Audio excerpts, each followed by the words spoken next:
नमस्कार। Sanskrit online classes में आप सभी का स्वागत है। पिछली क्लास में हमने तय प्रत्यय के नियमों को जाना था और किस प्रकार से हम तय प्रत्यय परे रहते धातु में परिवर्तन कर सकते हैं और शब्द का निर्माण कर सकते हैं। तो आज हम उन उदाहरणों से हम उन नियमों को सिद्ध करेंगे और तय प्रत्यय के बारे में जानेंगे। तो आइए शुरू करते हैं। पिछली क्लास में हमने जो हमारा प्रत्यय था तय प्रत्यय, तो उसके हमने नियम जाने थे। आज हम उन नियमों के आधार पर उदाहरण से इस तय प्रत्यय को हम सिद्ध करेंगे। इसके बारे में हम जानेंगे कि तय प्रत्यय परे रहते धातु में किस प्रकार से परिवर्तन होता है और किस प्रकार से एक शब्द का निर्माण होता है। तो देखिए, हम उदाहरण से ही हमारे जो नियम हैं उनको हम रिवाइज करते रहेंगे। तो सबसे पहले हम उदाहरण करते हैं। अर्च धातु है और तय प्रत्यय उससे परे है। तो हमें पता है कि जो तय प्रत्यय होता है उसमें क्या शेष रहता है, केवल तय शेष रहता है, क्योंकि इसे यहाँ पर कै की इत संज्ञा होकर के इसका लोप हो जाता है। तो अब हमारे पास स्थिति क्या बच गई, अर्च प्लस तय, ये स्थिति बन गई।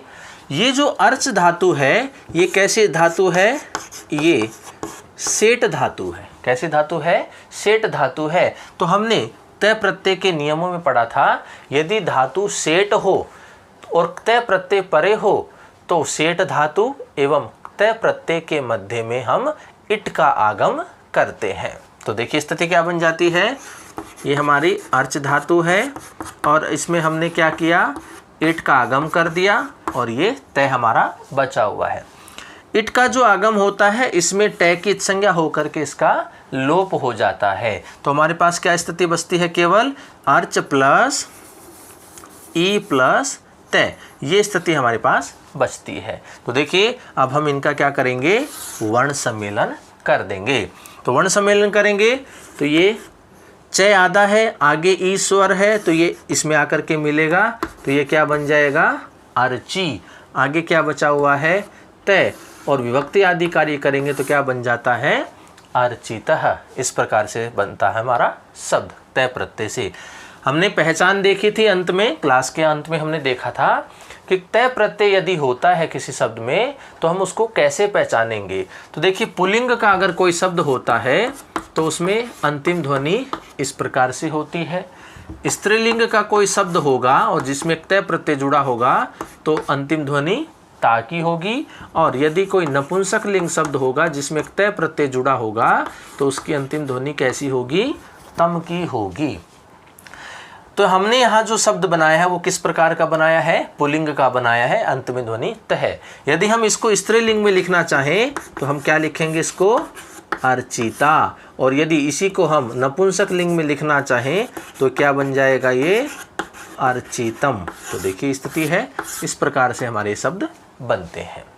तो तय प्रत्यय में तय प्रत्यय परे रहते अर्च धातु अगर होता है तो क्या शब्द बनता है, इस प्रकार से तीनों लिंगों में ये तीन शब्द बनते हैं। देखिए और उदाहरण देखते हैं इसके।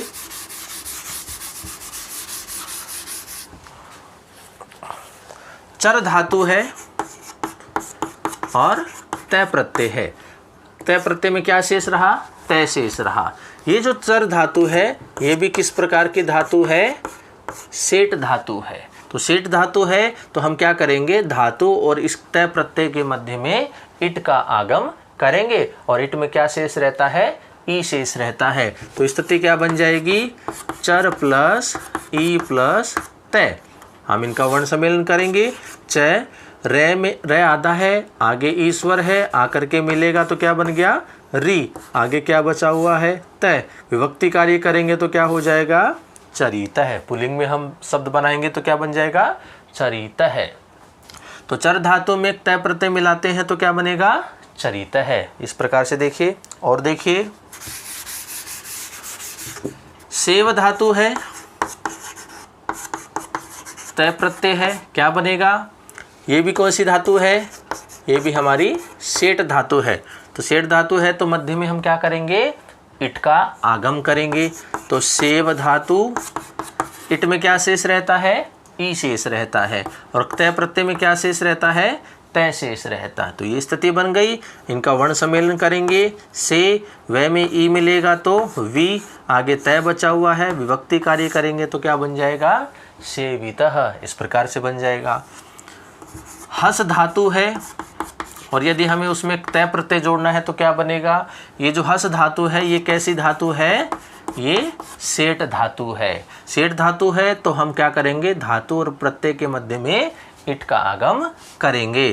तो इस स्थिति क्या बन जाएगी, हस प्लस इट में क्या शेष रहता है, ई शेष रहता है तो ई लिख दिया। और तय प्रत्यय में क्या शेष रहता है, तय शेष रहता है तो तय लिख दिया।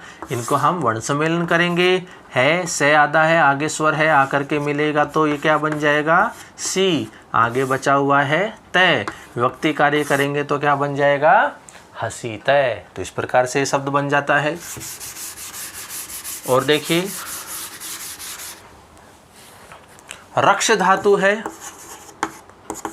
प्लस तय प्रत्यय है तो क्या बनेगा, रक्ष जो धातु है ये भी हमारी कैसी है, सेठ धातु है। सेठ धातु है तो हम धातु और प्रत्यय के मध्य में किसका आगम करेंगे, इट का आगम करेंगे। इट में ई शेष रहता है, तय प्रत्यय में तय शेष रहता है। अब हमारे पास ये स्थिति बन गई। हम इनका वर्ण सम्मेलन करेंगे। वर्ण सम्मेलन करेंगे तो रे पहले आ जाएगा, लिखा हुआ है सबसे पहले।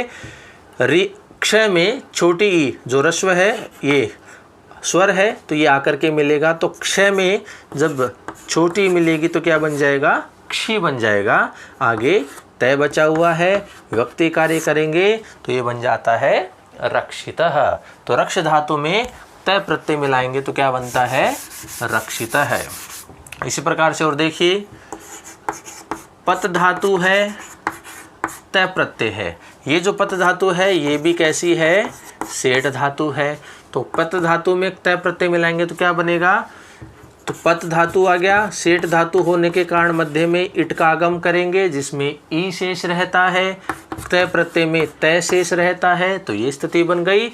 अब हम इनका वर्ण सम्मेलन करेंगे तो तय में ई मिलेगा तो क्या बन जाता है, पतितः। इस प्रकार से शब्द हमारा बनेगा। बिल्कुल इसी प्रकार से पठ धातु है, उसमें यदि हमें तय प्रत्यय मिलाना है, ये जो पठ धातु है ये कैसी है, ये सेठ धातु है। सेठ धातु हुआ तो पठ धातु और प्रत्यय के मध्य में किसका आगम करेंगे, इट का आगम करेंगे। इट में ई शेष रहता है और तय प्रत्यय में तय शेष रहता है तो ये स्थिति बन गई। आपस में इनका वर्ण सम्मेलन करेंगे तो क्या बनेगा, ठे में ई मिलाएंगे तो ठी बन गया और आगे आ जाता है तह। विभक्ति कार्य करेंगे, पुल्लिंग में बनाएंगे तो क्या बन जाता है, पठितः। तो इस प्रकार से ये जो सेठ धातुएं होती हैं जो जिनका हमने अभी अध्ययन किया है, अगर सेठ धातु हो और उससे परे तय प्रत्यय हो तो हम क्या करते हैं, धातु और प्रत्यय के मध्य में इट का आगम करते हैं। इट में ई शेष रहता है, ई को हम रखेंगे और बाकी जो वर्ण है हमारे सारे बचे हुए उन सभी का वर्ण सम्मेलन हम कर देते हैं और हमारा शब्द का निर्माण हो जाता है। तो ये हमारा नियम भी था। यदि तय प्रत्यय परे रहते, धातु यदि सेठ हो तो धातु और प्रत्यय के मध्य में हम इट का आगम करते हैं, तो जैसा हमने यहाँ पर किया था। और देखिए उदाहरण, गम धातु तय प्रत्यय। अब देखिए हम एक हमारा जो अगला नियम था उसको हम देखते हैं।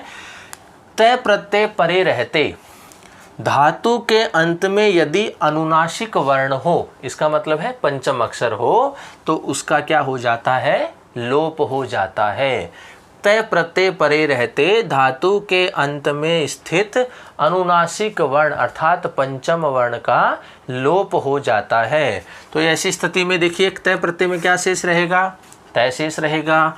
अब यहाँ इस नियम से हमने इस पंचम अक्षर का भी क्या कर दिया, लोप कर दिया। तो क्या बच गया हमारे पास, गय, और ये बच गया तय। पुल्लिंग में बनाएंगे तो गत है, स्त्रीलिंग में बनाएंगे तो गता, नपुंसक लिंग में बनाएंगे तो गतम। किसी भी स्थिति में हम इनको बना सकते हैं। तो हमारा नियम था तय प्रत्यय परे रहते धातु के अंत में स्थित अनुनासिक वर्ण का लोप होता है। तो हमने यहाँ लोप कर दिया, तय प्रत्यय में तय शेष रहता है, तो स्थिति क्या बन जाएगी हमारी? गतः, गता या फिर गतम। गतः पुल्लिंग में बनता है, गता स्त्रीलिंग में बनता है और गतम नपुंसक लिंग में बनता है। और उदाहरण देखिए, हन धातु है और तय प्रत्यय है। तो देखिए ये जो न होता है ये भी अनुनासिक वर्ण है, पंचम अक्षर है, तय वर्ग का पंचम अक्षर है, तो यही नियम यहाँ लागू होगा। तय प्रत्यय में तय शेष रहता है, अनुनासिक वर्ण है, इसलिए इसका भी लोप हो जाएगा। तो यहाँ क्या बचा? है बचा, और यहाँ क्या बचा? तय बचा। विभक्ति कार्य करेंगे, पुल्लिंग में बनाएंगे तो क्या बन जाएगा? हता है। स्त्रीलिंग में हता, नपुंसकलिंग में हतम। इस प्रकार से शब्द हमारा बन जाता है। तो ये नियम था हमारा, तय प्रत्यय परे रहते धातु के अंत में स्थित अनुनासिक वर्ण का लोप होता है। तो ये हमारा दूसरा नियम हो गया। और देखिए, ज्री धातु तय प्रत्यय, ज्री धातु तय प्रत्यय। तो हमारा एक नियम था, तय प्रत्यय परे रहते धातु में यदि दीर्घ री हो। अब देखिए ये जो दो बार घूम रही है, इसका मतलब है ये री कैसी है? दीर्घ है। तो तय प्रत्यय परे रहते धातु में यदि दीर्घ री हो तो उस री के स्थान पर क्या आदेश हो जाता है? इर आदेश होता है। इस री के स्थान पर क्या हो जाएगा? इर हो जाएगा। तो री के स्थान पर हमने इर लिख दिया, तो यहाँ जय क्या बच गया? आधा बच गया। और उसके बाद तय प्रत्यय में क्या शेष रहता है? तय शेष रहता है। उसके बाद स्थिति देखिए, ये जो ई होता है इसको हलीच सूत्र, इससे क्या हो जाता है? दीर्घ रूप हो जाता है। क्या हो जाएगा? दीर्घ रूप हो जाता है। तो यहाँ स्थिति क्या बन जाएगी? जय, ई बड़ी, रे और प्लस तय। जब ऐसी स्थिति होती है, जब हम दीर्घ री को इर आदेश करते हैं तो उससे परे जो तय होता है उसको नए आदेश हो जाता है। क्या हो जाएगा? तय को नए आदेश हो जाता है। तो स्थिति क्या हो जाएगी? जय, इर प्लस न, ये स्थिति बन गई। अब देखिए हमने एक पढ़ा था नियम, री रे श। ऐसी स्थिति यदि होती है, कहाँ? यदि न बाद में हो, इससे पहले री, र या फिर श। सूत्र आता है हमारा रसाभ्याम नोण है। इस प्रकार का सूत्र आता है। वो क्या कहता है कि यदि न बाद में हो और उससे पहले री, रे या श, इनमें से कोई भी एक आ जाए तो ये जो न होता है ये किस में बदल जाएगा? अणय में बदल जाता है। तो यहाँ देखिए, न बाद में है और इससे पहले रे आ चुका है, तो इस रे की वजह से न किस में बदल जाएगा? अणय में बदल जाता है। तो स्थिति क्या बन जाएगी? जय, ईर प्लस अणय, ये स्थिति बन गई। अब हम इनका क्या करेंगे? वर्ण सम्मेलन करेंगे। तो जय आधा है, आगे ई बड़ी है, तो ये क्या बन जाएगा? जी। रे आधा है, आगे व्यंजन है, तो रे कहाँ चला जाएगा? इसके ऊपर। तो ये स्थिति बन गई जीर्ण। विभक्ति कार्य करेंगे तो बन जाता है जीर्णः। ज्री धातु में तय प्रत्यय मिलाएंगे तो क्या बनता है? जीर्णः शब्द बनता है। क्योंकि यहाँ अगर री दीर्घ रूप होता है तो री को क्या हो जाएगा? इर आदेश हो जाएगा, उसको फिर हलीच सूत्र से दीर्घ रूप हो जाएगा। और यहाँ जब हम इसको इर करते हैं तो तय न में बदल जाता है, और रसाभ्याम नोण इस सूत्र की सहायता से न अणय में बदल जाता है। इस प्रकार हम इन वर्णों का वर्ण सम्मेलन करके जीर्णः शब्द इस प्रकार से बनाते हैं। इसी प्रकार से यदि यहाँ पर क्या हो? श्री धातु हो। क्या धातु हो? श्री धातु हो। तो यहाँ भी देखिए स्थिति क्या है? वही दीर्घ री की है। तो हम री के स्थान पर क्या करेंगे? इर आदेश करेंगे।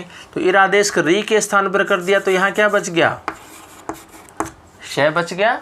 आगे तय प्रत्यय में तय बचा हुआ है। हलीच सूत्र से इस ई को क्या हो जाएगा? दीर्घ रूप हो जाएगा। तो ये स्थिति क्या बन जाएगी? श, ईर और तय। जब हम इसको इस तरह से ईर बनाते हैं तो तय किस में बदल जाता है? न में बदल जाता है। तो स्थिति क्या हो जाएगी? श, ईर और न।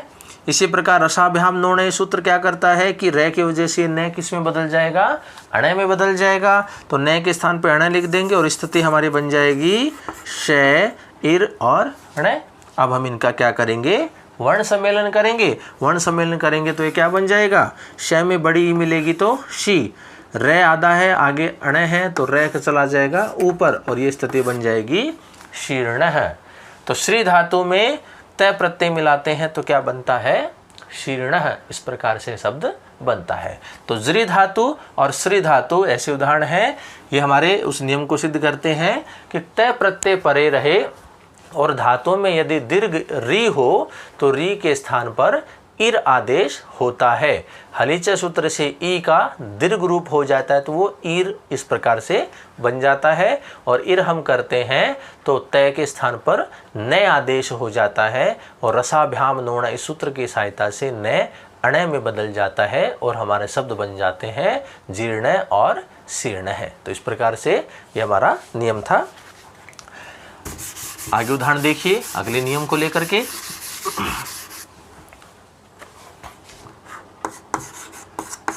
भिद धातु है और तय प्रत्यय है। भिद धातु तय प्रत्यय। तो हमारा एक नियम आया था कि दकारांत यदि धातु हो, इसका मतलब है द जिस धातु के अंत में हो और आगे क्या हो, तय प्रत्यय हो। दकारांत धातु या फिर हम कहें कि तय प्रत्यय परे रहते दकारांत धातु हो तो द को हम क्या आदेश कर देते हैं, नए आदेश कर देते हैं। और उससे परे जो तय प्रत्यय का तय होता है उसको भी क्या आदेश कर देते हैं, नए आदेश कर देते हैं। यदि धातु दय अंत वाली होती है तो उस दय के स्थान पे भी नए करेंगे और उससे परे तय प्रत्यय के तय के स्थान पर भी हम नए आदेश करेंगे। तो दोनों जगह क्या कर देते हैं, नए करते हैं।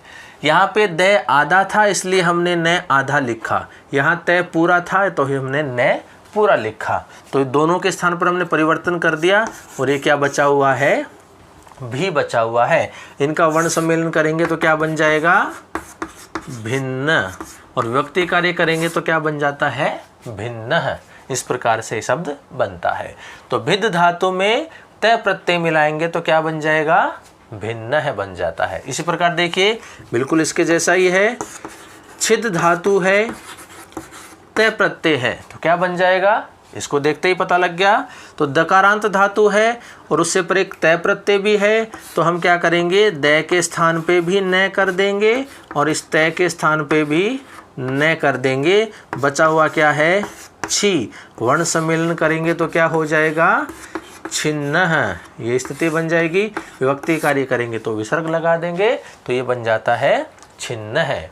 तो भिद धातु और छिद धातु ये हमारे उस नियम को सिद्ध करते हैं कि यदि धातु के अंत में दय हो और उससे परे तय प्रत्यय हो तो धातु के दय के स्थान पर न और उससे परे तय प्रत्यय के तय के स्थान पर भी नए आदेश होता है। तो इस प्रकार से हमारे ये शब्द बनते हैं भिन्न और छिन्न है। तो स्थिति थी।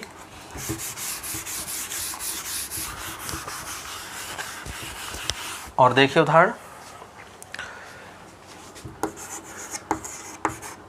दृश्य धातु तय प्रत्यय। दृश्य धातु के आगे क्या है, तय प्रत्यय है। तो देखिए हमारा एक नियम आया था, यदि धातु के अंत में जय, तालव्यशय और दंतेशय, यदि धातु के अंत में जय, तालव्यशय या फिर दंतेशय यदि ऐसे होते हैं तो इन तीनों के स्थान पर हम क्या कर देंगे, मूर्धन्यशय आदेश कर देंगे। धातु के अंत में जय होगा तो उसको हम मूर्धन्यशय कर देंगे। धातु के अंत में तालव्यशय होगा तो उसको भी हम मूर्धन्यशय करेंगे और धातु के अंत में यदि दंतेशय होगा तो उसको भी हम मूर्धन्यशय आदेश करेंगे। उपधा में इसके री है तो हमने सबसे पहले यही पढ़ा था कि जहाँ कै की इत संज्ञा हुई होती है वहाँ पर गुण एवं वृद्धि आदेश नहीं होता है। तो धातु की उपधा में जो होता है वह वैसा ही रहता है। तो यहाँ द्रि जो है वो ऐसा का ऐसा रहेगा।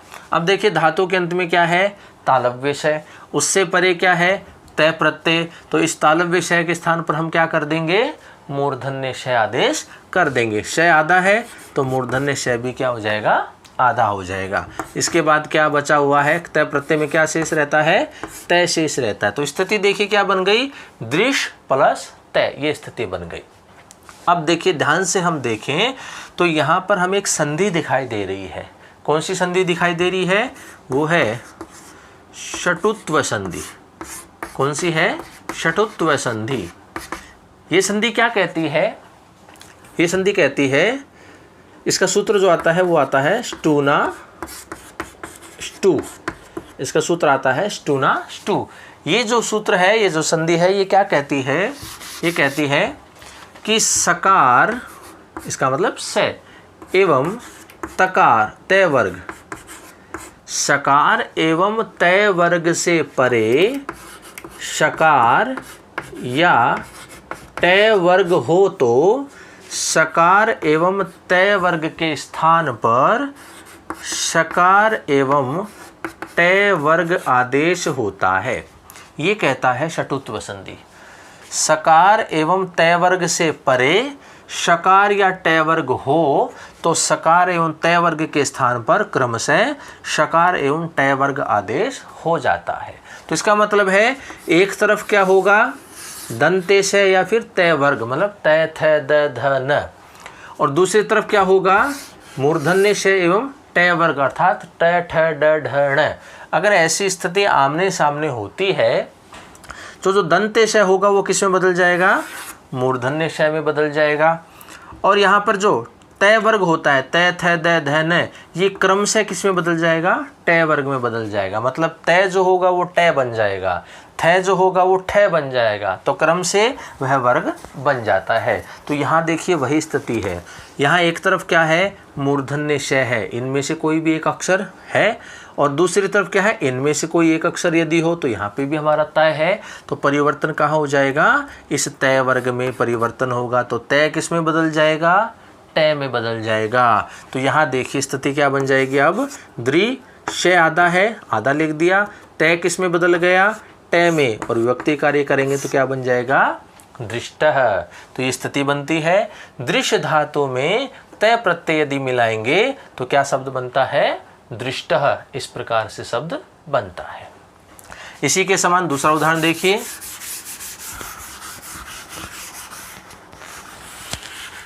सृज धातु है और तय प्रत्यय है। सृज धातु तय प्रत्यय। तो देखिए धातु के अंत में क्या आ रहा है, जय आ रहा है। अभी हमने पढ़ा कि यदि धातु के अंत में जय हो तो उसको क्या हो जाएगा, मूर्धन्य श आदेश हो जाएगा। तो यहाँ श्री ऐसा कैसा रहेगा, जय के स्थान पर मूर्धन्य श आदेश हो जाएगा। तय प्रत्यय में क्या बचा हुआ है, तय बचा हुआ है। तो देखिए वही स्थिति आ गई, एक तरफ मूर्धन्य श है, दूसरी तरफ तय वर्ग में से तय है। तो हम क्या करेंगे, इस तय को किस में बदल देंगे, तय में बदल देंगे, स्टूना स्टू सूत्र की सहायता से। ये क्या बन जाता है, सृष्टः। तो सृज धातु में तय प्रत्यय मिलाएंगे तो क्या बनता है, सृष्टः। ये शब्द हमारा बनता है। तो ये नियम हमारा आता है, यदि धातु के अंत में जय, तालव्य श एवं दंत्य श हो तो उसे मूर्धन्य श में हम बदल देते हैं। तो ये ऐसी स्थिति होती है। फिर बाद में संधि की स्थिति बनती है, षटुत्व संधि की स्थिति बनती है। तो हम षटुत्व संधि के अनुसार हम उसमें परिवर्तन करके शब्द का निर्माण करते हैं। और उदाहरण देखिए, जैसे दुह धातु तय प्रत्यय, दुह धातु तय प्रत्यय। तो हमारा नियम आया था, यदि धातु के अंत में है हो तो विकल्प से हम क्या करेंगे, उसे चतुर्थ वर्ण कर देंगे। अब चतुर्थ वर्ण कौन सा करें, किस वर्ग का करें, तो यहाँ इसका आंसर होता है उच्चारण स्थान। ये हमारा इसका आंसर होता है। यहाँ नियम क्या है, यदि धातु के अंत में है हो, उससे पर एक तय प्रत्यय हो, तो है को हम विकल्प से चतुर्थ वर्ण करते हैं। अब चतुर्थ वर्ण किस वर्ग का करेंगे, कै वर्ग का करें कि चय वर्ग का करें कि टय का करें कि तय वर्ग का करें या फिर पय वर्ग का करें, तो उसका आंसर होगा हमारा उच्चारण स्थान। उच्चारण स्थान है का क्या होता है, है का उच्चारण स्थान होता है कंठ। अकूह विसर्जनीय नाम कंठ है, इस सूत्र की सहायता से। तो हमें ऐसा वर्ग देखना है जिसका उच्चारण स्थान भी कंठ होता है। तो हमारा जो कै वर्ग होता है उसका उच्चारण स्थान क्या होता है? कंठ होता है। तो कै वर्ग का चौथा अक्षर जो होता है वह क्या होगा? घ होता है। तो हम क्या करेंगे, इस है के स्थान पर क्या कर देंगे? घ लिख देंगे और स्थिति ये हमारी ऐसी बन जाती है। अब हमारे पास शब्द क्या है? दुघ प्लस तय, ये स्थिति है हमारी। तो तय प्रत्यय में क्या शेष रहता है? तय शेष रहता है। अब देखिए हमारा एक नियम और आया था, यदि धातु में का अंतिम अक्षर क्या हो? चतुर्थ वर्ण हो। धातु का अंतिम वर्ण कैसा हो? चतुर्थ वर्ण हो। तो हम क्या करते हैं, उस चतुर्थ वर्ण को अपने वर्ग का तीसरा अक्षर कर देते हैं। इस चतुर्थ वर्ण को अपने ही वर्ग का तीसरा अक्षर करेंगे और उससे परे जो तय होता है उसे अपने वर्ग का चौथा अक्षर करते हैं। तो ये स्थिति है, ये नियम आता है हमारा, जिसके सूत्र होता है झलाम जश जशी, ऐसी स्थिति है। तो चौथे अक्षर को हम उसी वर्ग का, तो ये किस वर्ग में आता है? कै वर्ग में आता है। तो कै वर्ग का तीसरा अक्षर क्या होता है? ग होता है। तो हम क्या करेंगे, दु घ आधा है तो ग भी कैसा लिखा जाएगा? आधा लिखा जाएगा। तो हमने घ के स्थान पर तीसरा अक्षर कर दिया। अब उससे परे जो तय होता है उसको उसी वर्ग का, तो तय वर्ग का ही क्या करेंगे हम? उसका चौथा अक्षर करेंगे। तो तय वर्ग का चौथा अक्षर क्या होता है? ध होता है। तो ये स्थिति क्या बन जाएगी? दुग्ध। और विभक्ति कार्य करेंगे तो क्या बन जाएगा?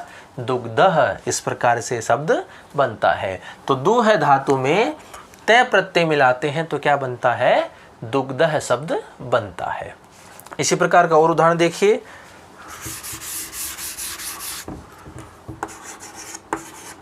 मुंह प्लस तय प्रत्यय, ये स्थिति है। तो देखिए धातु के अंत में है, उससे पर एक तय प्रत्यय है। तो हम क्या करेंगे, इस है के स्थान पर घ कर देंगे और स्थिति हमारी ये बन जाएगी। तय प्रत्यय में तय शेष रहता है, चतुर्थ वर्ण है, इसी वर्ग का तृतीय अक्षर करेंगे तो ग हो जाएगा। ये स्थिति मुंह बची हुई है और इसे इस तय को क्या कर देंगे? इसी वर्ग का चौथा अक्षर करेंगे तो ये ध हो जाएगा। वर्ण सम्मेलन करेंगे तो ये क्या बन जाता है? मुग्धः। इस प्रकार से ये शब्द बनता है। तो धातु के अंत में यदि है होता है तो हम उसे विकल्प से उस वर्ग का चौथा अक्षर कर देते हैं। तो यहाँ है जो होता है वो किसी वर्ग में नहीं आता। तो हम इसका आंसर कहाँ ढूंढते हैं? उच्चारण स्थानों में देखते हैं कि किस वर्ग का उच्चारण स्थान इसके समान होता है। तो है का जो उच्चारण स्थान होता है वो कंठ होता है। तो हमारा जो कै वर्ग होता है उसका भी उच्चारण स्थान कंठ ही होता है। तो हम उस कै वर्ग का चतुर्थ वर्ण इस है के स्थान पर करते हैं और फिर हम जलाम जस जसी जो सूत्र आता है उसकी सहायता से उसे उस वर्ग का तीसरा अक्षर और उससे परे जो तय होता है उसे उसका वर्ग का चौथा अक्षर हम करते हैं और इस प्रकार से इन उदाहरणों को हम सिद्ध करते हैं। तो ये कुछ हमारे नियम थे जिनके अनुसार हमने इन उदाहरणों को स्पष्ट किया।